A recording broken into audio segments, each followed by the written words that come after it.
Assalamualaikum warahmatullahi wabarakatuh. Perkenalkan, nama saya Nadila Nanda Putri dari kelas M218. Pada kesempatan kali ini saya akan membawakan ceramah yang bertema bagaimana Islam membangun persatuan dalam keberagaman, dan judul ceramah yaitu Islam tentang keragaman dalam keberagaman.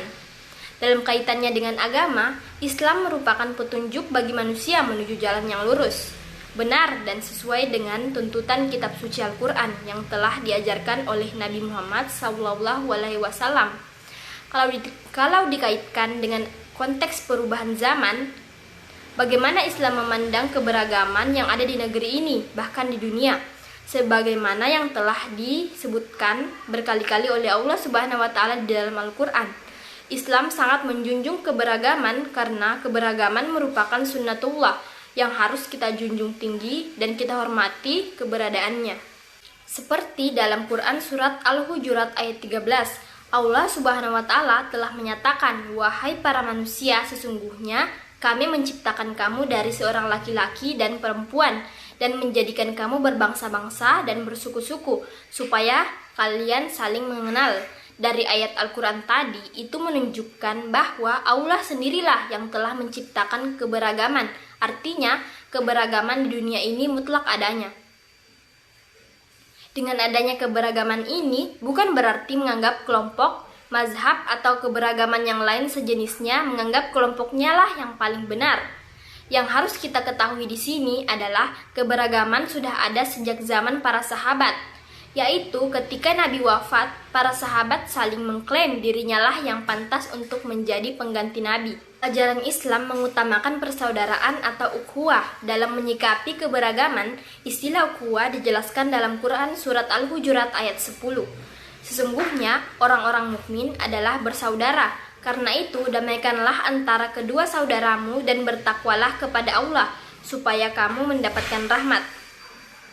Ketegasan syariah Islam memberikan gambaran betapa perhatiannya Islam terhadap permasalahan keberagaman. Dengan mengutamakan persaudaraan, keharmonisan, dan perdamaian, beberapa hadis memberikan perumpamaan bahwa sesama muslim diibaratkan satu tubuh. Perumpamaan kaum mukmin dalam sikap saling mencintai, mengasihi, dan menyayangi seumpama tubuh. Jika satu tubuh anggota yang lainnya sakit, maka anggota tubuh yang lain juga akan susah tidur atau merasakan demam. Hadis riwayat Muslim. Penyebab munculnya perbedaan aliran antara lain yang pertama yaitu adanya pergolakan politik dalam negeri. Yang kedua, mengalirnya pemikiran non-muslim. Yang ketiga, akibat proses perubahan kultural dan politik dari masyarakat tradisional ke modern dan politik regional ke dunia. Islam memberikan beberapa prinsip dasar dalam menyikapi dan memahami perbedaan ini. Yang pertama yaitu prinsip keberagaman yang lapang. Salah satu masalah yang serius dalam menyikapi keberagaman adalah masalah klaim kebenaran. Padahal, untuk mencapai kepasrahan yang tulus kepada Tuhan, diperlukan suatu pemahaman yang sadar dan bukan hanya ikut-ikutan. Oleh sebab itu, sikap kelapangan dalam mencapai kebenaran ini bisa dikatakan sebagai makna terdalam keislaman sendiri. Diceritakan dalam hadis Nabi bersabda kepada sahabat Utsman bin Maz'un, dan sesungguhnya sebaik-baik agama di sisi Allah adalah semangat pencarian kebenaran yang lapang, al-hanifiyah al-samha. Yang kedua yaitu keadilan yang objektif.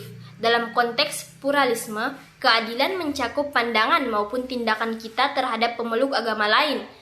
Kedangkalan dalam tindakan seringkali kita tidak suka atau menganggap orang lain sebagai bukan dari kelompok kita. Maka kita bisa berbuat tidak adil terhadap mereka dalam memutuskan hukum, interaksi sosial maupun hal-hal lain. Islam mengajarkan bahwa kita harus menegakkan keadilan dalam sikap dan pandangan dengan objektif terlepas dari rasa suka ataupun tidak suka, seperti yang diterangkan dalam Quran surat Al-Maidah ayat 8. Hai orang-orang yang beriman, hendaklah kamu jadi orang yang selalu menegakkan kebenaran, karena Allah menjadi saksi yang adil, dan janganlah kebencianmu pada suatu kaum mendorong kamu untuk berlaku tidak adil. Berlakulah adil karena adil itu lebih dekat kepada takwa. Yang ketiga yaitu menjauhi kekerasan dalam berinteraksi dengan pemeluk agama lain termasuk ketika melakukan dakwah. seperti yang diterangkan dalam Quran Surat Al-Nahl ayat 12. Serahkanlah manusia kepada jalan Tuhanmu dan jalan bijaksana dalam pelajaran yang baik, dan bantahlah mereka dengan baik. Tidak ada paksaan dalam memeluk agama, sesungguhnya telah jelas jalan yang benar daripada jalan yang sesat. Quran Surat Al-Baqarah ayat 256. Dalam berdakwah, kita harus mengutamakan dialog, kebijaksanaan, dan cara-cara argumentatif. Tiap agama mempunyai logikanya sendiri-sendiri dalam memahami Tuhan dan firman-Nya. Kedua, bahwa dialog bukan untuk dimaksudkan saling menyerang, tetapi adalah upaya untuk mencapai kesepahaman dan mempertahankan keyakinan kita. Katakanlah olehmu, wahai Muhammad, wahai ahli kitab, marilah menuju ke titik pertemuan antara kami dan kamu. Quran Surat Al-Imran ayat 64. Yang keempat yaitu menjadikan keragaman agama tersebut sebagai kompetisi positif dalam kebaikan. Dan bagi tiap-tiap umat ada kiblatnya yang mereka menghadap kepadanya, maka berlomba-lombalah dalam berbuat kebaikan. Quran Surat Al-Baqarah ayat 148.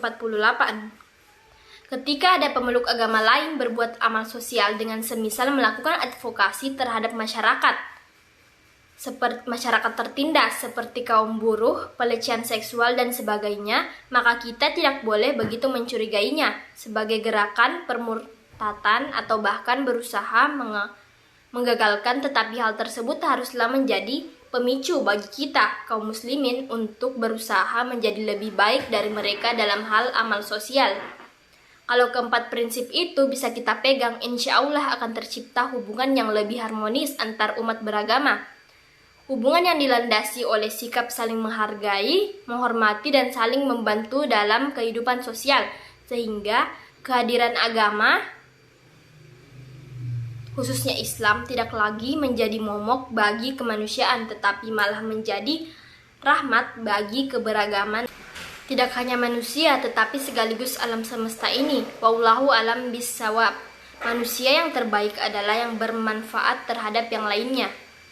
Oleh karena itu, untuk mencegah adanya perpecahan dalam persatuan dan kesatuan bangsa, maka kita harus menjunjung tinggi toleransi dan senantiasa menjaga tali silaturahmi dalam berbagai aspek kehidupan, serta berlomba-lomba berbuat kebaikan untuk mengharapkan ridhonya. Barangkali itu saja yang dapat saya sampaikan. Sekian dari saya. Wassalamualaikum warahmatullahi wabarakatuh.